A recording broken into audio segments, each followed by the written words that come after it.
ইরানের সর্বোচ্চ নেতা আয়াতুল্লাহ আলী খামেনিকে লক্ষ্য করে যে কোনো হামলাকে দেশটির বিরুদ্ধে সরাসরি যুদ্ধ ঘোষণা হিসেবে গণ্য করা হবে, এমন করা বার্তা দিয়েছে তেহরান। প্রেসিডেন্ট মাসুদ পেজেশকিয়ান সামাজিক যোগাযোগ মাধ্যমে এসকে দেওয়া এক বিবৃতিতে বলেন, সর্বোচ্চ নেতা নিরাপত্তায় ইরানের সার্বভৌমত্বের সঙ্গে অঙ্গাঙ্গিভাবে জড়িত। তিনি অভিযোগ করেন, ইরানের অভ্যন্তরীণ অস্থিরতার পিছনে যুক্তরাষ্ট্রের দীর্ঘদিনের নিষেধাজ্ঞা ও রাজনৈতিক চাপ বড় ভূমিকা রাখছে।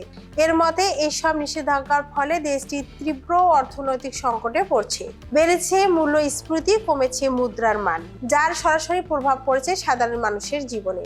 এই বক্তব্য এমন এক সময়ে এলো যখন যুক্তরাষ্ট্রের প্রেসিডেন্ট ডোনাল্ড ট্রাম্প ইরানের নেতৃত্বে পরিবর্তনের ইঙ্গিত দিয়েছেন। মার্কিন সংবাদ মাধ্যমে দেওয়া সাক্ষাৎকারে ট্রাম্প দাবি করেন, দমন-পীড়ন ও সহিংসতার মাধ্যমে বর্তমান ইরানি নেতৃত্বের ক্ষমতা টিকে আছে এবং খামেনির শাসনামলে দেশটির গভীর সংকটে নিমজ্জিত হয়েছে।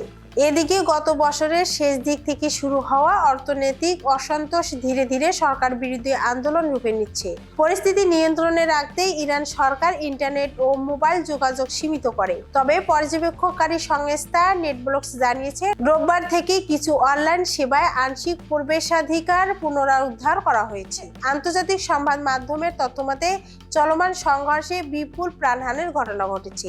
বিশেষ করে উত্তর পশ্চিম ইরানের কুর্দি অধ্যুষিত এলাকায় পরিস্থিতি সবচেয়ে ভয়াবহ আকার ধারণ করেছে।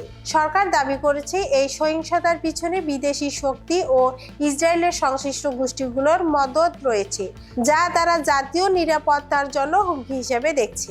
বিশ্লেষকরা মনে করছেন, ইরানের অভ্যন্তরীণ সংকট এবং যুক্তরাষ্ট্রের কঠোর বক্তব্য মিলিয়ে মধ্যপ্রাচ্যে নতুন করে উত্তেজনা তৈরি হতে পারে, যার প্রভাব আঞ্চলিক স্থিতিশীলতার উপর পড়ার আশঙ্কা রয়েছে।